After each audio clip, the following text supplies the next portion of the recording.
ಮಗಳೇ, ನಿಂಗೊಂದು ರೋಚಕವಾದ ಕತೆ ಹೇಳ್ತೀನಿ ಕೇಳು. ಒಂದು ರಾಣಿಗೆ ಒಬ್ಬ ಮಹಾವೀರ ಹುಡ್ತಾನೆ. ಅವನು ಚಿಕ್ಕ ವಯಸ್ಸಲ್ಲೇ ದೊಡ್ಡ ಸೈನ್ಯ ಕಟ್ತಾನೆ.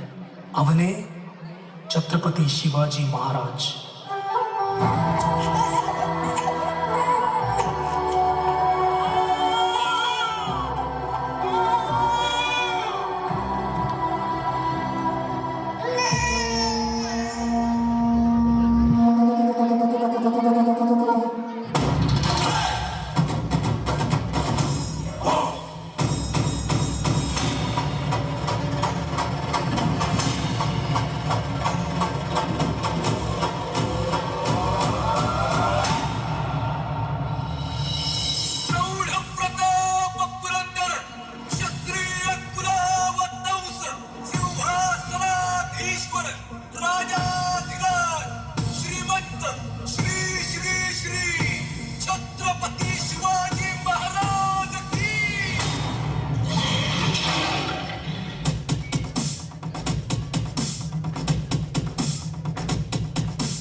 ಶಿವಾಜಿ ಮಹಾರಾಜನ ಯಶಸ್ಸಿಗೆ ಪ್ರಮುಖ ಕಾರಣ ಅಂದರೆ ಅವನ ಸೇನಾಧಿಪತಿ ಮತ್ತೆ ಆಪ್ತ ಗೆಳೆಯ ಸುಬೇದಾರ್ ತಾನಾಜಿ.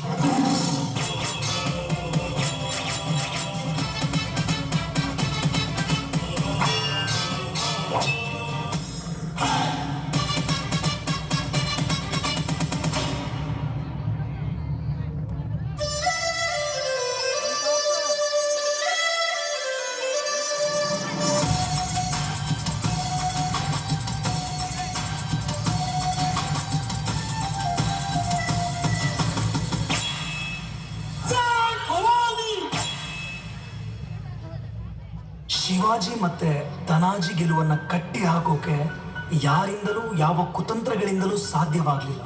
ಆದರೆ ಉದಯಭಾನ್ ರಾಥೋಡ್ ಶಿವಾಜಿಯ ಸೈನ್ಯವನ್ನ ಮಟ್ಟ ಹಾಕ್ತೀನಿ ಅಂತ ರಣರಂಗಕ್ಕೆ ದಂಡೆತ್ತಿ ಬಂದ.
ನಮ್ಮ ದೇಶದ ಪ್ರಾಚೀನ ಕಾಲದಿಂದಲೂ ಧೈರ್ಯಶಾಲಿ ಸಾಮ್ರಾಜ್ಯದ ಅಧಿಪತಿಯಾಗಿ ತಮ್ಮ ತಾಯ್ನಾಡು ಮತ್ತು ಸ್ವರಾಜ್ಯವನ್ನು ರಕ್ಷಿಸಲು ತಮ್ಮ ಪ್ರಾಣವನ್ನೇ ಒತ್ತೆ ಇಟ್ಟರು ಛತ್ರಪತಿ ಶಿವಾಜಿ ಮತ್ತು ಸುಬೇದಾರ್ ತಾನಾಜಿ.